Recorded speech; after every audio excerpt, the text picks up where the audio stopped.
Assalamualaikum warahmatullahi wabarakatuh. Waalaikumsalam warahmatullahi. Alhamdulillah, alhamdulillahilladzi imtanna ala ibadihi binabiyil mursal. Sallallahu alaihi wasallam wa kitabihil munazzal. حتى اتسع على أمر الأكفار طريق الاعتبار بما فصل فيه من الأحكام وفرق بين الحلال والحرام ونشهد أن لا إله إلا الله وحده لا شريك له ونشهد أن سيدنا ومولانا محمدا عبده ورسوله أما بعد فأعوذ بالله من الشيطان الرجيم بسم الله الرحمن الرحيم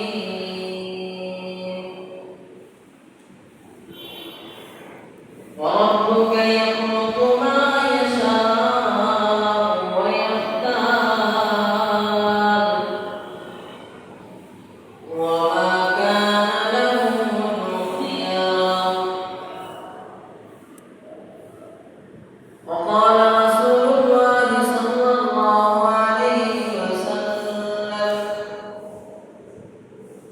أمتي هذه مرحومة آمنت بالله صدق الله مولانا العظيم وصدق رسوله النبي الكريم ونحن على ذلك من الشاهدين والشاكرين والحمد لله رب العالمين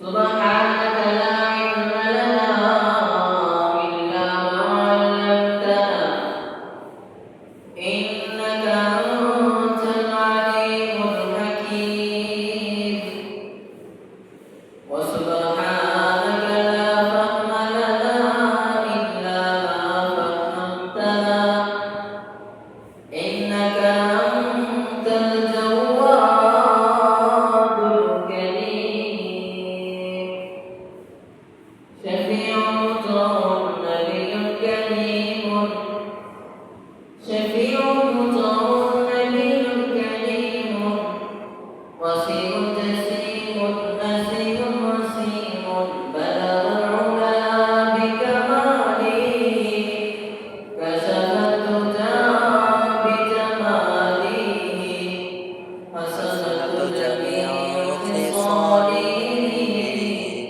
صلوا عليه وآله بلغ العلا بكماله كشف الدجى بجماله حسنت جميع خصاله صلوا عليه وآله আলহামদুলিল্লাহ ওই মহান মালিকের দরবারে লাখো কোটি শুকর যে মহান রব্বুল আলামিন পবিত্র জুমার দিন ফজিলতের দিনে পৃথিবীর সর্বশ্রেষ্ঠ জায়গা উত্তম জায়গা আল্লাহ তাআলার ঘর মসজিদে আল্লাহ তাআলার মহান হুকুম করার জন্য আমাদেরকে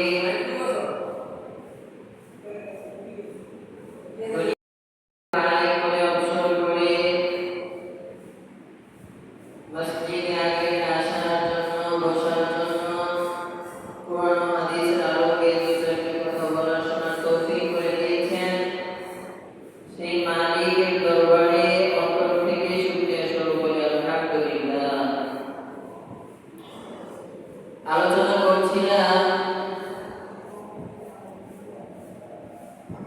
আল্লাহ রাব্বুল আলামিন আমাদেরকে উম্মতে মুহাম্মাদীকে শ্রেষ্ঠ নবী শ্রেষ্ঠ উম্মত হিসেবে দুনিয়ার মধ্যে প্রেরণ করেছেন, পাঠিয়েছেন এবং উম্মতে মুহাম্মাদীর অসংখ্য ফজিলত অসংখ্য খুশুসিয়ত বৈশিষ্ট্যের কথা কোরআন ও হাদিসের অসংখ্য জায়গায় বিভিন্ন জায়গায় বর্ণিত হয়েছে।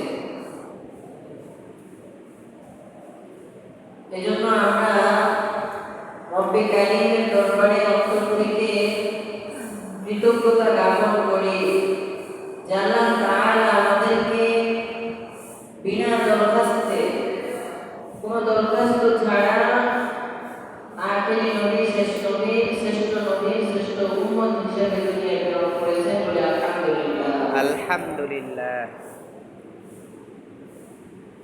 পূর্বে অনেক নবীরা পর্যন্ত যে নবীর উম্মত হওয়ার জন্য আবেদন করেছেন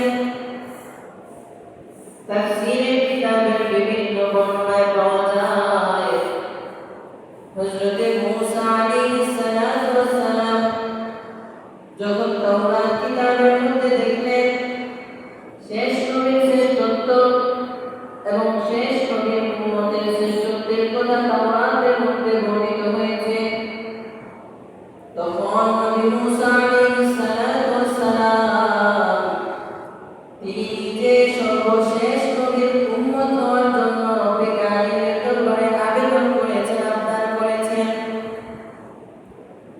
এবং তার এই আবেদনের পরে রব্বে কারীম হযরত মূসা আলাইহিস সালামকে সান্ত্বনা দেওয়ার জন্য তিনাকে পরবর্তীতে নবী এবং রাসূল হিসেবে কবুল করেছেন। সুবহানাল্লাহ।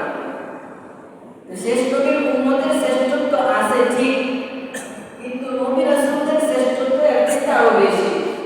এজন্য মূসা আমি তোমাকে নবী এবং রাসূল হিসেবে দুনিয়ার মধ্যে প্রেরণ করব, শ্রেষ্ঠত্ব দান করব। সুবহানাল্লাহ। সুবহানাল্লাহ। যদিও তাফসীরের কিতাবের এই বর্ণনাকে কোন মুফাসসিরিনে কেরাম দুর্বল এবং যায়ীফ বলেছেন, মওযু বলেছেন, কিন্তু কোরআন কারীমের আয়াতের দ্বারা এবং বিশুদ্ধ হাদিস দ্বারা এটা প্রমাণিত যে সর্বশেষ নবী আল্লাহ তাআলা যে শরীয়ত দান করেছেন উম্মতদেরকে, সেই ইসলামী শরিয়াত মোতাবেক সর্বশেষ হযরত ঈসা আলাইহিস সালাম সর্বশেষ নবীর উম্মত হিসেবে দুনিয়ার মধ্যে আবার প্রেরণ করবেন আল্লাহ তাআলা। এবং ঈসা আলাইহিস সালাম যখন দুনিয়ার মধ্যে কিয়ামতের আগে আবার দুনিয়া অবতরণ করবেন, নবী রাসূল হিসেবে নয়, তিনি এই নবী শেষ নবীর উম্মত হিসেবে এবং শরীয়ত মোতাবেক তিনার জীবন ব্যবস্থাকে পরিচালনা করবে। সুবহানাল্লাহ। তাহলে ঈসা আলাইহিস সালামের মতো জলিলুল কদর মর্যাদাপূর্ণ একজন নবী এবং রাসূল, তিনিও এই শেষ নবীর উম্মত হবেন। তো মুহতারাম, আল্লাহ রাব্বুল আলামিন উম্মতে মুহাম্মাদীকে বিভিন্নভাবে বৈশিষ্ট্য মণ্ডিত করেছেন, অনেক শ্রেষ্ঠত্ব ফজিলত দান করেছেন, যেগুলো কিছু কথা গত জুমায় আলোচনা করেছিলাম যে আল্লাহ রাব্বুল আলামিন এই উম্মতে মুহাম্মাদীর শ্রেষ্ঠত্ব হিসেবে তাদেরকে সাইয়্যিদুল আইয়াম জুমার দিন দান করেছেন। এই উম্মতকে রব্বে কারীম শ্রেষ্ঠত্ব দান করার জন্য পৃথিবীর সর্বশ্রেষ্ঠ সময় আখিরি নবী হযরত মুহাম্মদ মুস্তাফা সাল্লাল্লাহু আলাইহি ওয়াসাল্লামকে দুনিয়ার মধ্যে প্রেরণ করেছেন। উম্মতে মুহাম্মাদের শ্রেষ্ঠত্ব হিসেবে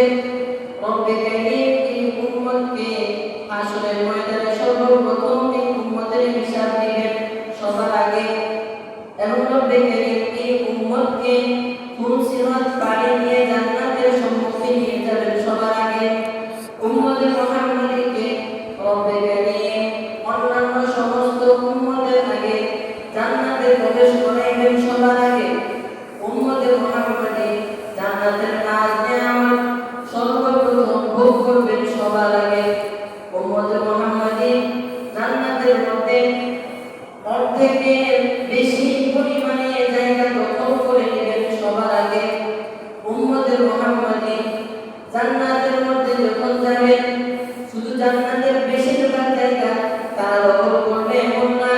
জান্নাতের সরদার, জান্নাতের নেতৃত্ব নারীদের মধ্যে, যুবকদের মধ্যে, বৃদ্ধদের মধ্যে সবার আগে নেতৃত্ব দেবে উম্মতের মুহাম্মাদি। সুবহানাল্লাহ। রাসূল আরবি সাল্লাল্লাহু আলাইহি ওয়াসাল্লাম হাদিসের মধ্যে ইরশাদ ফরমান, ওমর ওয়া আবু বকর সাইয়্যিদাতুন লি আহলিল জান্নাহ, জান্নাতের মধ্যে যারা একটু বয়স্ক হবে তাদের সবাই সর্দার হবে আবু বকর আর ওমর রাদিয়াল্লাহু তাআলা আনহু। এবং জান্নাতের মধ্যে যারা যুবক হবে, যুবকদের সর্দার হবে আল হাসান ওয়াল হুসাইন সাইয়্যিদা শাবাবি আহলিল জান্নাহ। হাসান এবং হুসাইন রাদিয়াল্লাহু তাআলা আনহু তিনাদের মতন জান্নাতের যুবকদের সর্দার হবে। এবং প্রিয় নবী হযরত আহমদ মুহাম্মদ মুস্তাফা সাল্লাল্লাহু আলাইহি ওয়াসাল্লামের কলিজার টুকরা কন্যা হযরত ফাতিমা রাদিয়াল্লাহু তাআলা আনহা, তিনি জান্নাতের মধ্যে যত নারী হবে সমস্ত নারীদের সর্দার হবে। সুবহানাল্লাহ। প্রিয় নবী সরকারে কায়নাত, সরকারে দো আলম রাসূল আরবি সাল্লাল্লাহু আলাইহি ওয়াসাল্লাম মৃত্যুর আগ মুহূর্তে নিজের কলিজার টুকরা কন্যা ফাতিমা রাদিয়াল্লাহু তাআলা আনহাকে সান্ত্বনা দিয়ে বলেছেন, ও আমার মেয়ে ফাতিমা, তোমার পিতা দুনিয়া থেকে চলে যাবে, আফসোসের কোনো কারণ নাই। তুমি কি খুশি না যে আল্লাহ তাআলা তোমাকে জান্নাতের নারীদের সর্দার বানায় দিবে? সুবহানাল্লাহ। তাহলে এই উম্মতের শ্রেষ্ঠত্ব মর্যাদার কোনো কি নাই, শেষ নাই।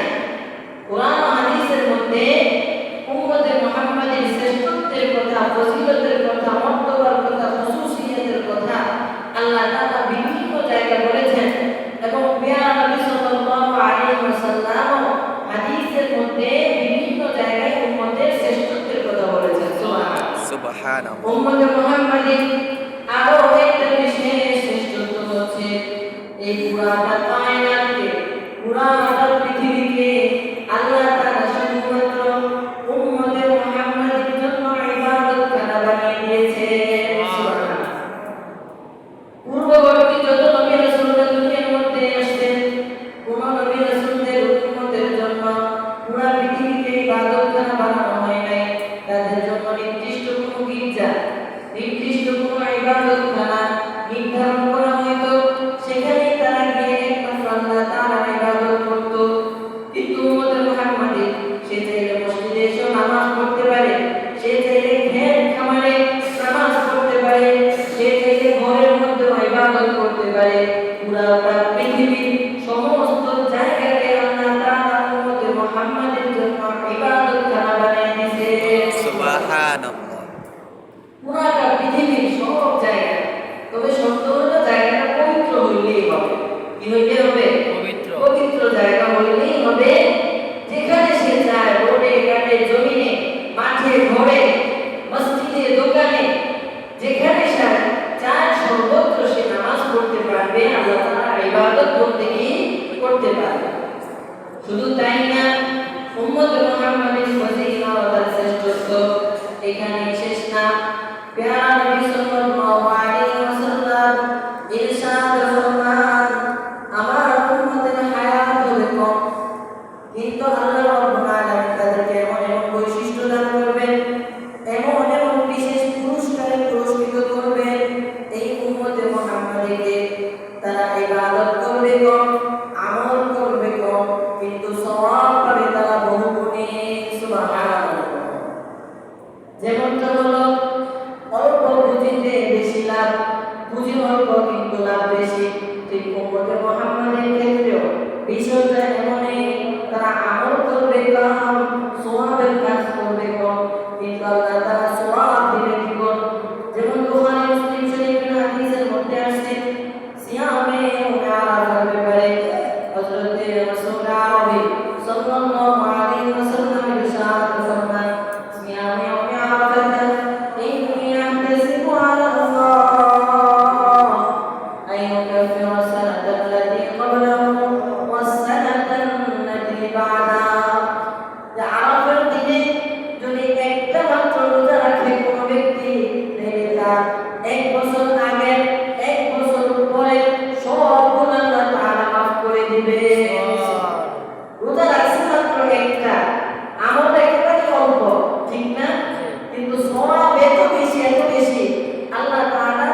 এই মেসওয়াক করে যদি কোনো ব্যক্তি নামাজ পড়ে তাহলে তার এক ওয়াক্ত নামাজ দিয়ে রব্বে কারীম 70 ওয়াক্ত নামাজের ফজিলতের মর্যাদা দান করে দেন। সুবহানাল্লাহ। তাহলে আমল কম, উম্মতে মুহাম্মাদীর শ্রেষ্ঠত্ব ফজিলত হলো এই উম্মত আমল করবে কম, কিন্তু সওয়াব বহুগুণে আল্লাহ তাআলা তাদেরকে দান করবেন। সুবহানাল্লাহ। মনে করেন মেসওয়াক করে আমি এক ওয়াক্ত ফজর নামাজ আদায় করেছি, আল্লাহ রাব্বুল আলামিন 70 ওয়াক্ত ফজর নামাজ আদায় করলে যে সওয়াব হইত, এই সওয়াব আমার আপনার আমলনামায় উম্মতে মুহাম্মাদের আমলনামার মধ্যে লিখে দেন। সুবহানাল্লাহ। শুধু ফজিলত উম্মতে মুহাম্মাদী এখানে শেষ না, রব্বে কারীমের প্যারা হাবিব সাল্লাল্লাহু আলাইহি ওয়াসাল্লামের এই উম্মতের শ্রেষ্ঠত্ব মর্যাদা এত বেশি, রব্বে কারীমের প্যারা নবী রাসূল সাল্লাল্লাহু আলাইহি ওয়াসাল্লাম ইরশাদ ফরমান, এই উম্মত নামাজ পড়বে 5 ওয়াক্ত। কয় ওয়াক্ত? 5 ওয়াক্ত। 5 ওয়াক্ত, কিন্তু রব্বে কারীম তাদেরকে 50 ওয়াক্ত নামাজ পড়লে যে সওয়াব হইত, সেই সওয়াব তার আমলনামায় লিখে দেন। সুবহানাল্লাহ। এই উম্মতের নরনারী প্রতিদিন নামাজ পড়ে 5 ওয়াক্ত। তো আল্লাহ তাআলা ওয়াদা দিয়ে প্যারা নবীকে বলতেছেন, ও প্যারা নবী, আপনি মন খারাপ করিয়েন না, মেরাজের রাতে আপনার উম্মতকে 50 ওয়াক্ত নামাজ আমি আল্লাহ তাআলা হাদিয়ে দিয়েছিলাম, কিন্তু কমিয়ে আপনি সেটাকে 5 ওয়াক্তে বর্জন করেছেন। কয় ওয়াক্ত? 5 ওয়াক্ত। আপনার উম্মতের জন্য কষ্ট হয়ে যাবে, 50 ওয়াক্ত নামাজ তারা আদায় করতে পারবে না। এই জন্য 9 বারে আল্লাহ তাআলার কাছে আবেদন করে আমার আপনার প্যারা নবী, মায়ের নবী 45 ওয়াক্ত 5 ওয়াক্ত করে 9 বারে 45 ওয়াক্ত নামাজ কমায় দিয়েছেন। শুধুমাত্র আমার আপনার কথা খেয়াল করে প্যারা নবী, মায়ের নবী 5 ওয়াক্ত নামাজ রাখছেন। কয় ওয়াক্ত? 5 ওয়াক্ত নামাজ রাখছেন। তখন প্যারা নবীর অন্তরটা, মনটা ছোট হয়ে গেছে, খাটো হয়ে গেছে, যে আল্লাহ তাআলা খুশি হইয়া আমার উম্মতকে দিয়েছে 50 ওয়াক্ত নামাজ। খুশি হয়ে কয় ওয়াক্ত দিয়েছে? 50 ওয়াক্ত হাদিয়া দিয়েছে নামাজ, কিন্তু আমি তো কমায় মাত্র রাখছি 5 ওয়াক্ত। তাদের সওয়াব তো কমে গেছে, নামাজ যেহেতু কমে গেছে, সওয়াব তো কমে গেছে। আল্লাহ নবীর মায়ার নবীর অন্তরটা একটু ছোট হয়ে গেছে। তখন রব্বে কারীম প্যারা নবীকে, মায়ার নবীকে ডাক দিয়ে বলে, ও প্যারা বন্ধু, ও আমার প্যারা হাবিব, আপনি ওকে ছোট করিয়েন না, খাটো করিয়েন না। আমি আল্লাহ তাআলা আপনার সাথে ওয়াদা করতেছি, অঙ্গীকার করতেছি, আপনার উম্মত যদি দুনিয়ার মধ্যে নরনারী 5 ওয়াক্ত নামাজে প্রত্যেক দিন যথাসময়ে সঠিকভাবে আদায় করে, আমি আল্লাহ তাআলা তাদেরকে 50 ওয়াক্ত নামাজের সওয়াব দান করব। সুবহানাল্লাহ। তাহলে এই উম্মতের ফজিলত, শ্রেষ্ঠত্ব, মর্যাদা হচ্ছে এই উম্মত প্রতিদিন নামাজ পড়বে 5 ওয়াক্ত। কয় ওয়াক্ত? কিন্তু সওয়াব পাবে 50 ওয়াক্ত পুরাটা। সুবহানাল্লাহ। সুবহানাল্লাহ। কিন্তু আমরা তো 5 ওয়াক্ত পড়তেও রাজি না, ঠিক না? 50 ওয়াক্ত থেকে আমাদের কষ্টের জন্য মায়ার নবী নিজের লজ্জার কথা চিন্তা না করে আল্লাহর কাছে আবেদন করে 9 বারে 45 ওয়াক্ত কমাইছে। কয় ওয়াক্ত?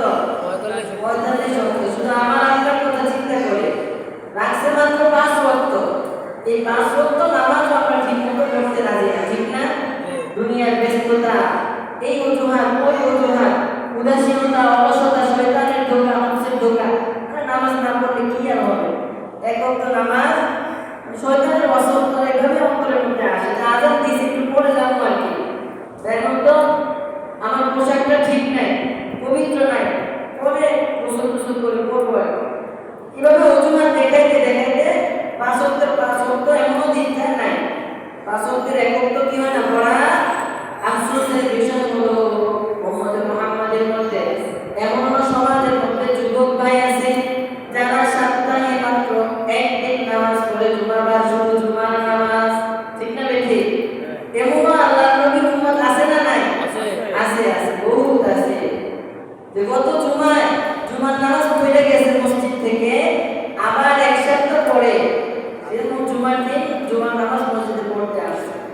তো মাঝে দিয়ে যে নামাজগুলো ছিল এগুলো কিন্তু ফরজ, জুমার নামাজও ফরজ, ওই নামাজগুলো প্রত্যেকটা নামাজও কি ফরজ। ফরজ, ওটা কিন্তু নফল নামাজ, ওইটাও ফরজ।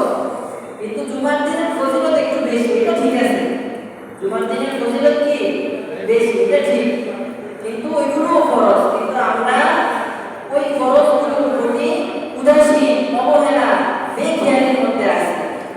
এজন্য যুবক ভাইদের প্রতি বিশেষ করে আবেদন থাকবে, আবদার থাকবে, অনুরোধ থাকবে যে আমরা যেখানেই থাকি, দুনিয়ার কাজকর্মে হোক, ব্যস্ততার মধ্যে হোক, যথাসময়ে নামাজগুলো পড়ার জন্য চেষ্টা করবো। আল্লাহ তাআলা আমাদের এই সমাজের রাজনীতিপুরা এলাকার যুবক ভাইদেরকে 5 ওয়াক্ত নামাজ আদায় করার তৌফিক দান করেন, সকলে বলি আমিন।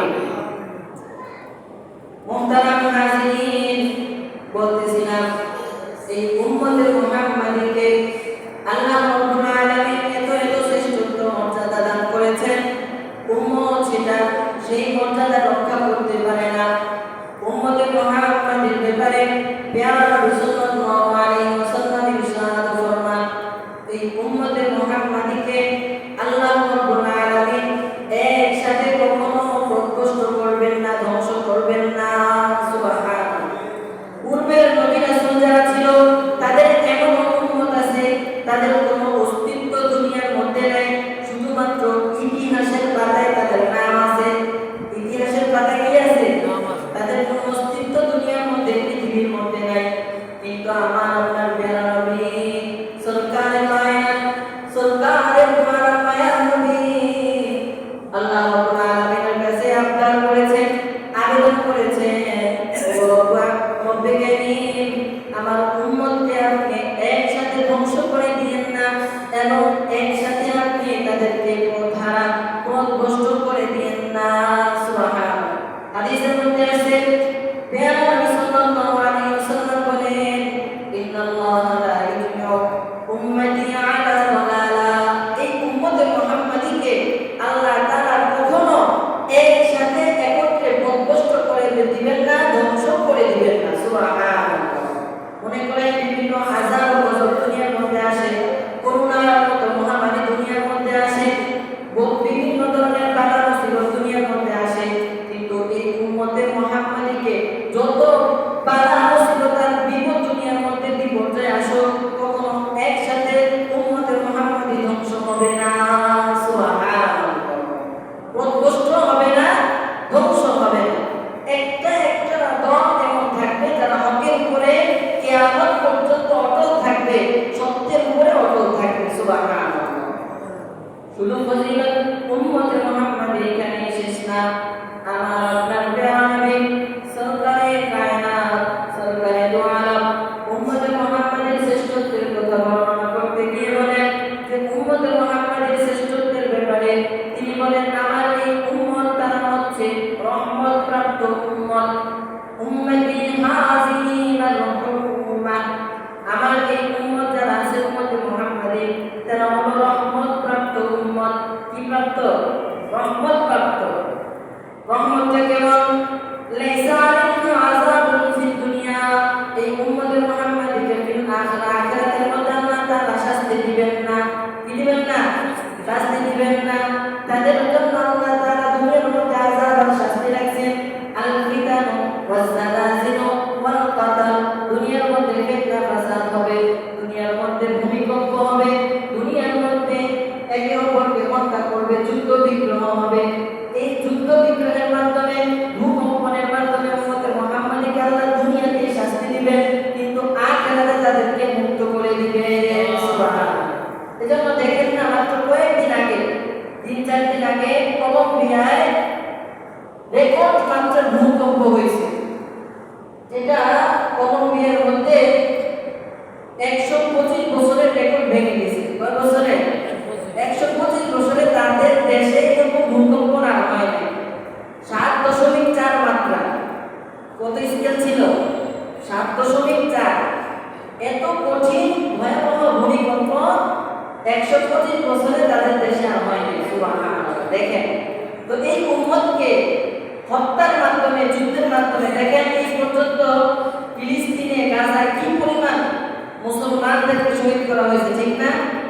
এই উসিলায় মুসলমানদেরকে আল্লাহ তাআলা কতলের মাধ্যমে, ভূকম্পনের মাধ্যমে, ফিতনা ফাসাদের মাধ্যমে দুনিয়ায় শাস্তি দিবে, কিন্তু আখিরাতে আল্লাহ তাআলা তাদের উপর রহম করবেন, তাদের অসংখ্য অগণিত উম্মতে মুহাম্মাদীকে বিনা হিসাবে আল্লাহ জান্নাতে দিয়ে দিবেন। সুবহানাল্লাহ। এজন্য আমার আপনার প্রিয় নবী, মায়ার নবী হযরত মুহাম্মদ মুস্তাফা সাল্লাল্লাহু আলাইহি ওয়াসাল্লাম তিনি হাদিসের মধ্যে ইরশাদ ফরমান যে উম্মতে মুহাম্মাদের মধ্যে প্রায় ৭০,০০০ উম্মতকে আল্লাহ তাআলা বিনা হিসাবে জান্নাত দান করে দিবেন। শুধু তাই না, অন্য এক হাদিসের মধ্যে বর্ণনা আছে ৭০,০০০-এর প্রত্যেকজন আবার ৭০,০০০ করে মানুষকে বিনা হিসাবে জান্নাতে নিয়ে যাবে। সুবহানাল্লাহ। কি পরিমাণ উম্মতকে বিনা হিসাবে আল্লাহ তাআলা কি দিয়ে দিবেন? জান্নাত দিয়ে দিবেন। এজন্য আমার আপনার উচিত কি? আমার আপনার উচিত হলো নিজের পরিচয় আগে চিনা, জানা। আমি কে? আমি সর্বশ্রেষ্ঠ নবীর সর্বশ্রেষ্ঠ উম্মত। আমি কে? সর্বশ্রেষ্ঠ নবীর সর্বশ্রেষ্ঠ কি? উম্মত। পৃথিবীর মধ্যে আদম আলাইহিস সালাম থেকে নিয়ে আমাদের প্যারা নবী হযরত মুহাম্মদ সাল্লাল্লাহু আলাইহি ওয়াসাল্লাম পর্যন্ত প্রায় ১,২৪,০০০। আরেক বর্ণনায় আসছে ২,২৪,০০০ নবী রাসূল আল্লাহ দুনিয়ায় পাঠাইছেন। ২,২৪,০০০। এই ২,২৪,০০০ নবী রাসূলদের তাদের যে উম্মত ছিল, এই উম্মতের মধ্যে সর্বশেষ নবীর এই শেষ উম্মতকে আল্লাহ তাআলা সবচেয়ে বেশি মর্যাদাবান এবং শ্রেষ্ঠত্ব দান করেছেন। সুবহানাল্লাহ। শুধু উম্মতে মুহাম্মাদের ফজিলত এখানে শেষ না, প্যারা নবী সাল্লাল্লাহু আলাইহি ওয়াসাল্লাম ইরশাদ ফরমান আমার উম্মতকে আল্লাহ তাআলা ৩টা বৈশিষ্ট্য দান করেছেন যেটা আর কোনো উম্মতকে দেন নাই। এর মধ্যে একটা হলো তারা ফেরেশতাদের মধ্যে মতো কাতারবদ্ধ হয়ে যায়। নামাজের মধ্যে ফেরেশতারা যেমন আকাশের মধ্যে কাতারবদ্ধ হয়, সারিবদ্ধ হয়, ঠিক এই উম্মতে মুহাম্মাদী তারাও নামাজের মধ্যে এরকম সারিবদ্ধ হয়, কাতারবদ্ধ হয়ে যায়। সুবহানাল্লাহ। মানে কাঁধে কাঁধ রেখে একজন আরেকজনের পাশে দাঁড়িয়ে তারাও সারিবদ্ধ হয়। কিন্তু পৃথিবীর মধ্যে অন্য আর কোনো এমন ধর্ম নাই যে ধর্মে মানুষরা তারা সবাই একই সাথে একই ভাবে সারিবদ্ধ হয়ে দাঁড়ায়, একই দেয়ালের মতো, প্রাচীরের মতো তারা দাঁড়িয়ে যায়। এরকম আর কোনো ধর্ম নাই। শুধু একমাত্র উম্মতে মুহাম্মাদীকে আল্লাহ তাআলা এই খুশুসিয়তার বৈশিষ্ট্য দিয়েছেন যে নামাজের মধ্যে কে ধনী, কে গরিব, কে রাজা, কে বাদশা, কে ফকির কোনো ভেদাভেদ নাই। সে নামাজের বাইরে ধনী হোক, প্রেসিডেন্ট হোক, মন্ত্রী হোক, এমপি হোক, যাই হোক না কেন, নামাজে আসলে ফকির আর মিসকিনের তার মূল্য যেন বাদশা এবং আমির যে প্রেসিডেন্ট তারও মূল্য যেন। সুবহানাল্লাহ। শুধু উম্মতে মুহাম্মাদের ফজিলত এখানেই শেষ না, কোরআন হাদিসের মধ্যে আরো বিভিন্ন আয়াতের মধ্যে, হাদিসের মধ্যে উম্মতে মুহাম্মাদের আমাদের শ্রেষ্ঠত্বের কথা প্যারা নবী সাল্লাল্লাহু আলাইহি ওয়াসাল্লাম বর্ণনা করেছেন, ইরশাদ করেছেন হাসরের ময়দানে যখন সূর্যটা এক বিগত অর্ধহাত উপরে হাদিসের মধ্যে আসে নেমে আসবে, মানুষের মাথার মগজগুলো ভাতের মারের মতো টকবক টকবক করে পড়তে থাকবে। সেই কঠিন মুহূর্তে মানুষের জিহ্বাগুলো কুকুরের মতো নাভি পর্যন্ত বের হয়ে আসবে। সূর্যটা যখন মাথার অর্ধবিগত উপরে চলে আসবে, সেই মুহূর্তে প্রত্যেকটা মানুষ তাদের জান বের হয়ে যাবে, পানি পানি করে পানি পানি করে চিৎকার করতে থাকবে, প্রত্যেকে ছুটাছুটি করতে থাকবে। কিন্তু সেই মুহূর্তে পুরা হাসরের ময়দানে সব নবীর সব উম্মতরা আছে, ঠিক আছে, কিন্তু সর্বপ্রথম প্যারা নবী সাল্লাল্লাহু আলাইহি ওয়াসাল্লাম নিজ হাতে হাউজে কাউসার থেকে এই উম্মতকে সবার আগে পানি পান করাইবেন। সুবহানাল্লাহ। এটা হলো উম্মতে মুহাম্মাদের ফজিলত আর শ্রেষ্ঠত্ব। এজন্য উম্মতে মুহাম্মাদী হইতে হলে মুহাম্মদ সাল্লাল্লাহু আলাইহি ওয়াসাল্লাম প্যারা নবী বিশ্ব নবীর ভালোবাসা অন্তরে লালন করতে হবে, প্যারা নবীর সুন্নতকে আঁকড়ে ধরতে হবে, সুন্নতের উপর আমল করতে হবে, সুন্নতের উপর আমল করার ব্যাপারে আগ্রহী হতে হবে। মনে করেন এমন অসংখ্য আমাদের যুবক ভাই আছে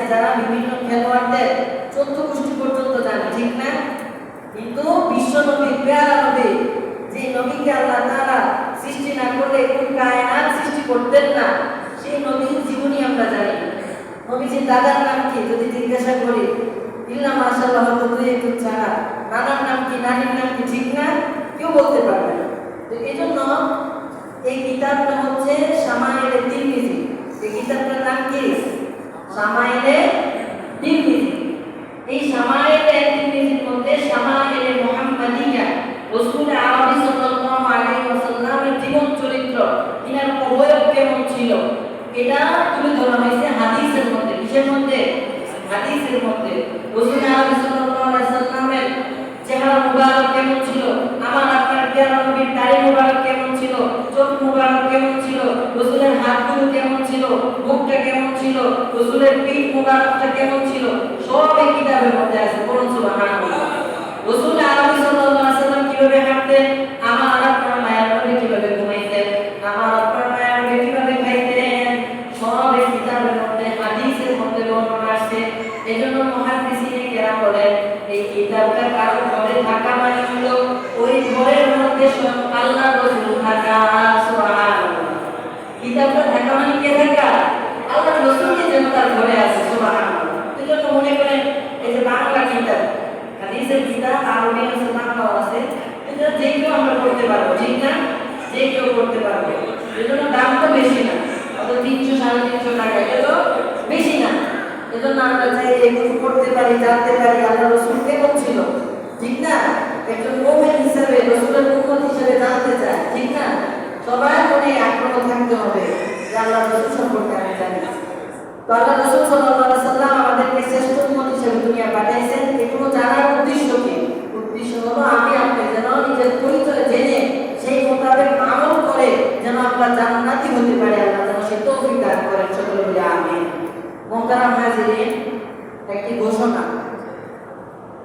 এই আলাপ হলো আগামীকাল অর্থাৎ 15 আগস্ট, আগামীকাল 15 আগস্ট শনিবার বিকাল 4:00 আপনাদের ডিগ্রি কলেজের পশ্চিম পাশে যে বালুর মাঠ, যেখানে খেলাধুলা হয়, এখানে একটা অনুষ্ঠান হবে।